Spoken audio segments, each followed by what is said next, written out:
The silence in the restaurant was as heavy as the silverware on their plates. 5 years to the day, Maya thought, watching Leo pretend to be engrossed in the wine list. The candles flickered, casting long, dancing shadows that seemed to mock the warmth they were meant to create. It was their 5th anniversary, and instead of a celebration, it felt like a final act. A cold, quiet performance of a love story they had both stopped believing in months ago. She saw the subtle tremors in his hands as he finally put the menu down. "You look beautiful," he said, but his eyes were a million miles away, lost in a memory she wasn't a part of. The lie was a familiar ghost between them, a third party at every dinner, every conversation, every anniversary. Maya managed a strained smile. She had learned to live with the lies, with the man who was both her husband and a stranger. He had always been so meticulously, so perfectly himself, until he wasn't. She thought back to a few months ago, the sound of a key, turning in a lock she never knew existed, the one on his desk drawer. He had been so quick to change the subject, to pull her into a tight, distracting embrace. "A man needs his privacy," he had said, but the words felt like a warning. Then there was the sudden, unannounced trip to the city, a last-minute business, deal he never mentioned again, and the calls, late-night whispers that would stop the moment she walked into the room. Wrong number, he'd say, a little too quickly. Small cracks in the foundation, she realized now, that she had been too scared to notice. Dinner ended. The drive home was a blur of streetlights and unspoken tension. The car felt like a coffin. Back in their perfectly curated home, a sense of dread washed over Maya. She watched Leo walk to his study, and she knew that something was wrong. She found herself drawn to the guest bedroom, a room they rarely used. It was there, pushed into the far corner of a deep closet, that she found it. Beneath a pile of old coats there was a small, dusty box. Her heart hammered against her ribs as she pulled it out. It was a shoebox tied with a frayed string. She fumbled with the knot and opened the lid. Inside, nestled among faded newspaper clippings and a single, tarnished locket, was a photograph. A woman's face stared back at her, a woman with a familiar smile and haunted eyes. But it wasn't the woman that made the blood run cold in her veins. It was the man standing beside her, Leo. He looked younger, happier, his arm draped around her protectively. The photograph was dated a year before they had even met. A life he had buried, a secret so deep it would change everything. The final act was over. The stage was set for the truth. The photograph sat on the nightstand, an undeniable ghost in their immaculate bedroom. All night, Maya stared at the woman's face, her own reflection shimmering over the faded image. Every detail of the picture, every line of the woman's smile felt like a silent accusation. This was not just a memory from Leo's past. It was a life he had actively concealed. The forgotten item from the closet now had a face, a name she needed to find. Her home, once a sanctuary, now felt like a stage for a lie. The following morning the house was a different place. The familiar scent of coffee and old books was replaced by the stale air of deception. As Leo left for work, he offered a kiss. That felt like a flimsy shield. "Everything okay?" he asked, his eyes darting to the nightstand. She had placed the shoebox back in the closet, but the photograph remained out, a silent challenge. "Just tired," she lied, her voice hollow. He nodded too quickly and was gone. Now alone, Maya's paranoia blossomed. Every creak of the floorboards, every gust of wind against the window sounded like an echo of her own growing dread. She walked through their home, a stranger in her own space. She saw the new, shiny lock on Leo's home office door, a lock she had never noticed before. He had always worked with the door open. Why the sudden need for a new one? And where was the photo of them on their honeymoon, the one that had been on his desk for years? She searched for it, her hands trembling, but it was gone. The quiet house felt like a conspirator, its walls whispering secrets she was only now starting to hear. She moved from room to room, her mind piecing together the unsettling clues. The way Leo would always rush to the front door whenever the doorbell rang. The strange, nervous habit of checking his phone every 5 minutes. The way his gaze would linger on her, not with love but with a cautious, calculating scrutiny. She felt a growing sense of being watched, as if she were a character in his carefully constructed play. The man she loved, the man she had promised to spend her life with, was not a stranger. He was worse. He was a familiar face with a hidden history. The quiet whispers of her intuition had become a deafening roar. Maya stood in the middle of their living room, the space that had once held their laughter and their future. Now it only held a question. Who was the man she had married, and what other secrets were hidden behind the walls? She knew she couldn't find the answers alone. She needed help. She needed a friend. The coffee shop was a buzzing sanctuary of normalcy, a stark contrast to the quiet horror of Maya's home. She sat across from Sarah, her hands wrapped around a paper cup, the heat doing little to warm the icy dread that had settled in her bones. "He's not who I thought he was," Maya said, her voice barely a whisper, the words spilling out in a torrent. She told her everything, the shoebox, the photograph, the new lock on the office door. Sarah listened, her brow furrowed with growing concern, the kind of look that said, "I knew something was off, but I didn't want to believe it." Sarah took a slow sip of her latte, her eyes fixed on a distant point. "I have to tell you something," she began, her voice low. "Years ago, before you two were serious, I saw him at a party. It was a fundraising gala for a youth center. He was talking to a man named Elias." The name hung in the air, a bell tolling. The conversation looked intense, and I remember Leo's face. It was cold, not angry, just empty. The next day, I heard that Elias had disappeared. I never connected them, not really. Leo said he was just an acquaintance from work. I believed him. Maya's heart sank. She dismissed it as a coincidence, a forgotten detail from the past. "He told me about a past crime. He said it was an accident," she said, her voice pleading for understanding. "Maybe it's that. Maybe it's just a mistake from his past he's ashamed of. Maybe," Sarah said, her tone sharp. "Or maybe he's been lying to you for 5 years." The words were a bitter pill, but Maya refused to swallow it. She couldn't. Not after everything. The thought of her life being a foundation of lies was too painful to bear. "You don't understand," Maya insisted, pushing back her chair. "He's my husband. He's a good man." She had to believe it. She had to. The alternative was a truth she couldn't face. Sarah reached for her hand. "Be careful, Maya. A man who can hide a past like that can hide anything." But Maya was already standing, her mind racing. Sarah's concern was suffocating, her words a threat to the fragile reality Maya was clinging to. She needed to get to the bottom of this on her own terms, to prove to herself and to Sarah that her marriage was real. But first, she had to confront the one person who held all the answers, the man who had been a ghost in her life for so long. She had to face Leo. Leo returned home to a silence that was sharper than any noise could be. He found Maya in the living room, a single lamp illuminating her face as she sat perfectly still, a statue of unspoken accusation. He saw the photograph on the coffee table, a small, faded square of paper that held the power to topple their world. A cold dread settled over him, replacing the familiar sense of control he had cultivated for so long. He knew this moment was coming. He just hadn't expected it to feel so final. "Where did you get that?" he asked, his voice low and devoid of emotion. It was a question, but it was also a statement, a confirmation of her worst fears. The calm in his tone was more terrifying than any anger could be. It was the calm of a man with a plan, a man who had prepared for this moment. "The guest closet," she said, her voice shaking. "It was under some old coats." "Who is she, Leo?" He walked over to the coffee table and picked up the photograph. His fingers traced the face of the woman, a ghost from his past, before he tossed it onto the table as if it were nothing. "She's a mistake. A long time ago, before we met."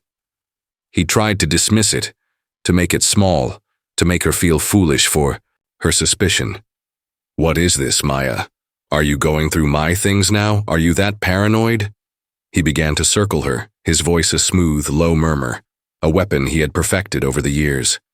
"I'm working myself to the bone to provide for us, and you're here playing detective with my old memories?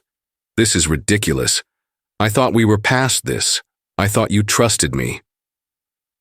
Each word was a calculated chip at her confidence, a way to make her question her own sanity. She stood up, her body rigid with a righteous fury she didn't know she possessed. "Trust you?" she spat, the word a bitter taste in her mouth. "You've been lying to me for 5 years. Who is she? What did you do? And don't tell me it's nothing. Sarah saw you. She saw you with him." Elias. The name hit Leo like a physical blow. The smooth facade cracked for a split second, revealing a flash of raw, untamed rage in his eyes before it was gone. "Sarah?" he sneered. "Now you're getting information from her? Are you letting her poison your mind against me? She's always been jealous of us, of what we have. She's twisting things, making you doubt yourself. She's my best friend." Maya screamed, the years of unspoken tension finally boiling over. "She's not lying. She never lied to me, unlike you." He took a step closer, his eyes hard and cold. "You want to talk about lies? Let's talk about lies. You're the one who promised me you'd be here through thick and thin. But the moment I need you, the moment I ask you to trust me, you run to your little friend. You're weak, Maya. You're pathetic." She stood there shaking, the words a physical assault. He was right. He had been a rock, and she had been clinging to a fragile sense of trust. Now, in a single moment, the entire structure of their marriage shattered, leaving them standing in the wreckage of a house built on lies and manipulation. Their fight wasn't just about a photograph. It was about power, control, and a truth that was finally starting to emerge. The silence returned, but this time it was filled with the deafening sound of a marriage collapsing. The house was heavy with the aftermath of their fight.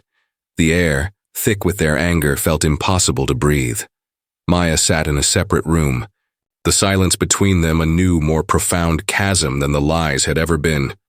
She had stood up to him. She had screamed the truth she had been too afraid to acknowledge. And now, she waited. Leo walked in, his shoulders slumped, the carefully constructed facade of control gone. He looked older, more fragile than she had ever seen him. He sat on the edge of the bed, not looking at her. "It wasn't an accident," he finally said, his voice a low, gravelly whisper that cut through the silence. "But it wasn't murder either. Not in the way you're thinking." He began to talk, and for the first time the words weren't a performance. They were a confession. He spoke of Elias, not as an old friend, but as a business rival, a former partner who had cheated him out of a fortune, a deal gone wrong, an argument that escalated. He described the moment with a chilling clinical detachment, the push, the fall, the thud. "He was alive when I left," Leo said, his eyes finally meeting hers, filled with a desperate plea for her to believe him. "I just panicked. I couldn't go to the police. I had so much to lose." Maya listened, her mind reeling. Part of her, the small, desperate part that still loved him, wanted to believe. The story was plausible. It explained the money, the secrets, the years of paranoia. It was so much easier to believe than the alternative, that her husband was a cold-blooded killer. A sense of weary relief washed over her, and with it, a new, terrifying reality. She was now a part of his secret. Leo reached for her hand, his touch surprisingly tender. "Help me, Maya. I need you. I can't do this alone." The request wasn't a demand, but a plea that tugged at the last vestiges of her love for him. She looked at his face, the face of the man she had promised to love and honor, the man who had just confessed to a terrible crime. "What do you need me to do?" she asked, the question a quiet, devastating surrender. She was in too deep now. She couldn't walk away. She was a co-conspirator in a love story that had become a crime. The full truth, she knew, was still buried, but now she was willing to help him keep it that way. The detective's visit, which was soon to come, would force her to choose between the man she loved and the truth she was now trying to bury with him. Maya, now a complicit participant in Leo's dark secret, found herself haunted by the name Elias. His story, as told by Leo, felt incomplete, a half-truth designed to protect. Her love for Leo was a heavy burden, a silent command to stay, but her mind demanded the whole truth. She needed to know who Elias was and what truly happened. She waited until Leo left for work, then slipped into his office, the new lock a silent witness to her betrayal. She found the files right where he had said they would be, in a box at the back of his closet. The musty scent of old paper filled the air as she began to sift through the contents. Most of it was mundane business correspondence, but at the bottom, tucked away, was a single folded newspaper clipping. The headline was stark: "Local businessman, Elias Croft missing." The article detailed his disappearance, a missing persons case that had gone cold after a few weeks. The date on the clipping was the same one Leo had confessed to. She stared at the words, her mind conjuring the scene Leo had described. The argument, the push, the fall. But as she read the details of the article, a different picture began to form. Elias Croft had been a ruthless businessman, a man known for his shady dealings. The article mentioned a failed merger, a company that had lost everything, and a string of angry investors. Her eyes darted to a small, grainy photo of Elias and another man, a third partner, standing beside him. The partner's name was David. Suddenly, a memory flickered in Maya's mind, a memory she hadn't thought of in years. She had seen Leo with Elias at a charity event, but she had also seen him with David, a man Leo introduced as a former colleague. David was nowhere to be found in Leo's confession. Why? As she turned the clipping over, a date scribbled in Leo's handwriting caught her eye. It was the same date as the push, the same date of Elias's disappearance, but underneath it, a location was written: a small, abandoned warehouse just outside of town. It was where they had their final, deadly confrontation. The newspaper clipping slipped from her hands and a flashback consumed her. It wasn't a business dispute. It was a confrontation over a betrayal much deeper than money. The two men, Leo and David, were standing over Elias, who was on his knees. Leo was holding something, a metal pipe, and his face was not filled with panic but with rage. The push was not an accident. It was a calculated act of violence. Maya watched, helpless, as the scene replayed in her mind, a brutal, unvarnished truth that Leo had deliberately hidden. She now had a choice to make. The truth was out, but at what cost? And with Detective Miller now involved, would she find the strength to reveal Leo's complete lie? The newspaper clipping lay on the floor, a brutal echo of the truth. Maya stared at it, the words, "local businessman missing," searing into her mind, a new horror added to the one she had just discovered. A sharp, insistent knock on the front door shattered the silence. Her heart leaped into her throat. She hadn't been expecting anyone. Every instinct told her not to open it, to pretend no one was home, but the knock came again, firm and patient. She felt a cold dread as she walked to the door, a terrible sense of inevitability settling over her. She opened the door to a man in a rumpled trench coat, his eyes kind but piercing. "Mrs. Evans? My name is Detective Miller. I'm with the cold case unit. I hope I'm not disturbing you, but I have a few questions about your husband, Leo." The name hit her like a physical blow. She could only stare, speechless. "I'm sorry. I don't know what you're talking about," she lied, her voice a thin whisper. "It's about a man named Elias Croft," the detective continued, his voice low and calm. "He disappeared a few years ago. You may not remember, but your husband was questioned in connection with his disappearance. The case went cold, but new evidence has brought it back to our attention. I just wanted to ask you a few questions." Maya's world began to spin. The house felt like a suffocating cage, its walls no longer a sanctuary, but a holding cell for all of Leo's secrets. She could barely hear the detective's questions over the frantic pounding in her ears. A person of interest, a suspect. He was a criminal.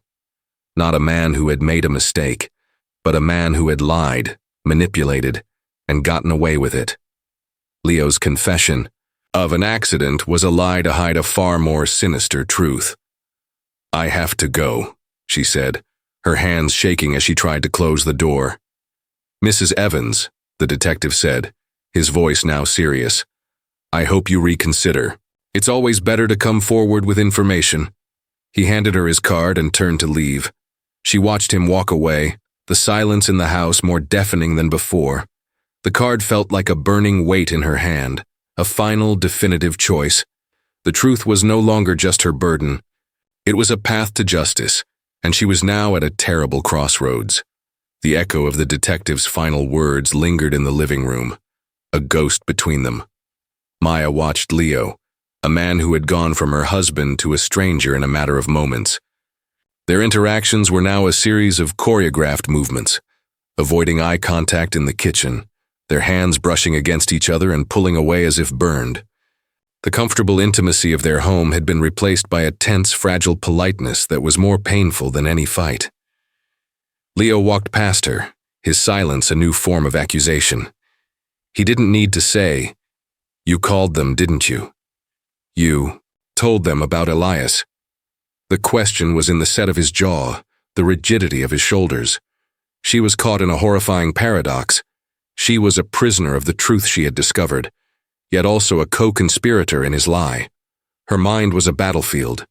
One side held the memory of Leo's confession, a man haunted by an accident, a life he regretted. The other was filled with the detective's cold, hard facts, an unsolved case, a suspect, the face of Elias in a newspaper clipping, a victim demanding justice.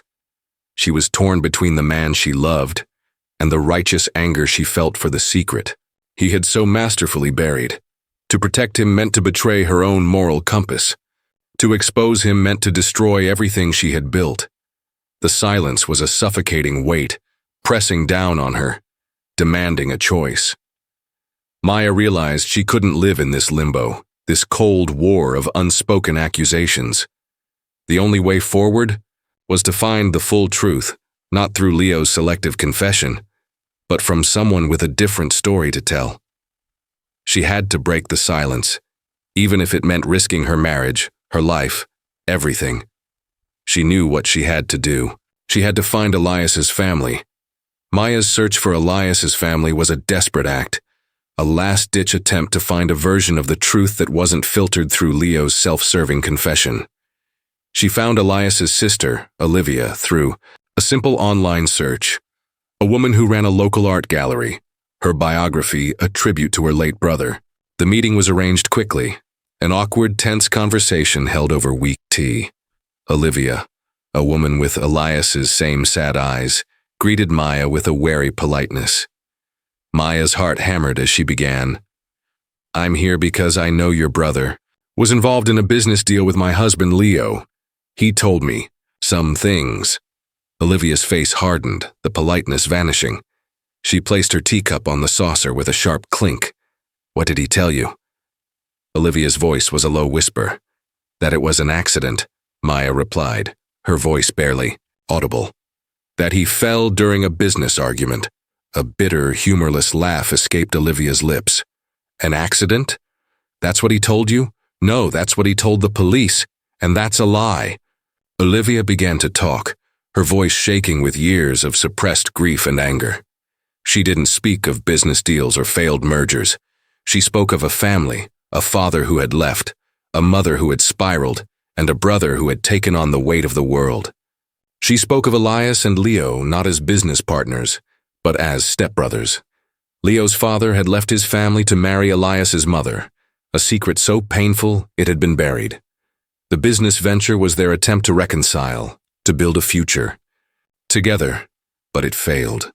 Leo's father had left Elias's mother and never looked back, leaving Elias's family with nothing. The final confrontation wasn't about money. It was about betrayal. Elias confronted Leo about his father's abandonment and his role in their family's destruction. The fight, Olivia explained, was a culmination of years of resentment and pain. Leo had pushed him, yes, but he had done so to silence a truth that would expose his entire family's dark secret. The story of the business deal was a fabrication. The real crime was a deeper, more profound act of emotional betrayal. Maya sat in stunned silence, the full weight of the truth crushing her. It wasn't just a crime. It was a family tragedy. Leo hadn't just betrayed a business partner. He had betrayed his own stepbrother. A new layer of betrayal had been added to her husband's monstrous secret. This was a truth she couldn't run from.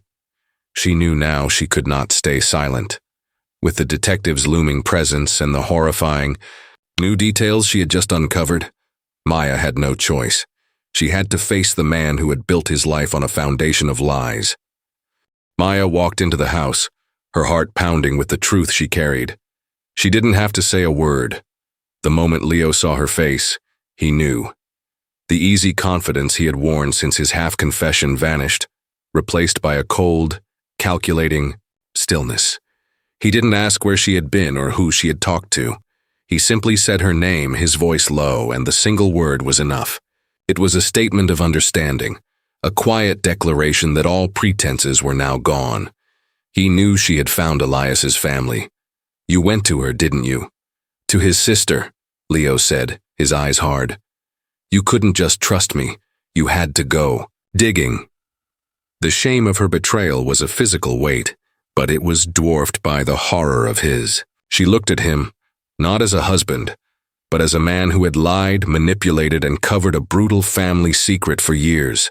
He saw the shift in her gaze, the cold certainty, and a flash of panic crossed his face. He moved closer, his voice dropping, to a conspiratorial whisper. We're a team, Maya. Always have been. Remember how you couldn't stand up to your father, how he nearly ruined your life before I came along. I helped you get out from under his control, didn't I? We fixed it together. His words were a low blow, a reminder of the shared trauma from her past, a dark secret about her own family, a moment of weakness he had promised to bury. He wasn't asking for her trust anymore. He was demanding her complicity. I know what you did, she said, her voice shaking. I know the truth. He smiled, a humorless, chilling curve of his lips. And you think you're so clean. You think they'll believe you. If I go down, I'm taking you with me. I will tell them everything. Your family's secrets. Everything you tried so hard to hide. You're going to choose, Maya. My secrets or yours. The final confrontation was no longer about love or lies. It was about survival. He had played his last card, and now Maya was faced with an impossible choice: to let him get away with murder or risk destroying what was left of her life and her family. The truth had finally come out, and its price was higher than she could have ever imagined. The stage was set for the final showdown. The house felt like a powder keg, and Maya was holding the match. She watched Leo pace, his threats hanging in the air like a toxic cloud. His attempts at manipulation, once so effective, now felt pathetic. He was no longer the master of their world. He was a cornered animal, and she was done being his prey. He stopped and faced her, a final cold mask of control slipping over his face. It's over, Leo, she said, her voice clear and unwavering. I'm not a part of this anymore. I know about Elias. I know he was your stepbrother, and I know you didn't push him in a business deal. You pushed him because of your father. I know the truth, all of it. And I'm not going to keep it a secret. Leo's eyes blazed with a mixture of anger and desperation. Don't you dare. I know about your family, the accident, your sister. I will tell them everything.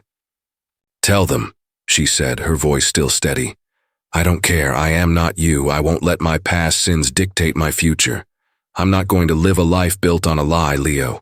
I'm not going to be a part of this anymore. You can't threaten me into complicity. Her words were a final, definitive cut. The last thread of their twisted marriage snapped. He stared at her, a man stripped bare, the lies that had defined him for so long finally gone. She watched as his facade crumbled, replaced by a defeated look. She had won, but at what cost? She was left with nothing but the broken pieces of a life she once believed in. She turned to walk out the door, the truth now a part of her story. She was no longer just his wife. She was the one who was going to expose his secrets. A year later, the city's skyline was a stranger to Maya.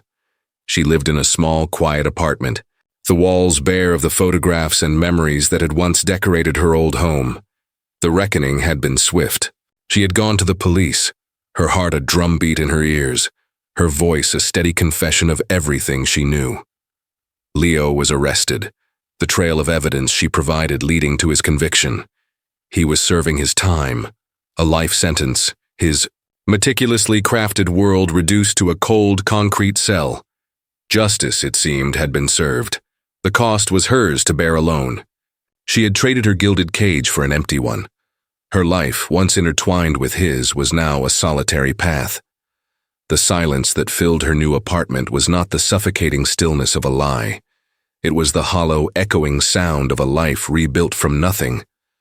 She was free from his manipulation, but the freedom came with an unbearable loneliness. He had one last word for her, a final guttural confession during the sentencing, filled with a twisted kind of love. "You'll never be able to live with it. You're just like me now, alone." The words had clung to her then, a bitter truth she couldn't shake. But today, standing by her window, a new morning sun warming her face, she didn't feel alone. She felt unburdened. The path to truth had been painful, but it was a journey she was finally at peace with. She had lost a husband, a home, and a life she thought she wanted. But she had found something more valuable, her own conscience.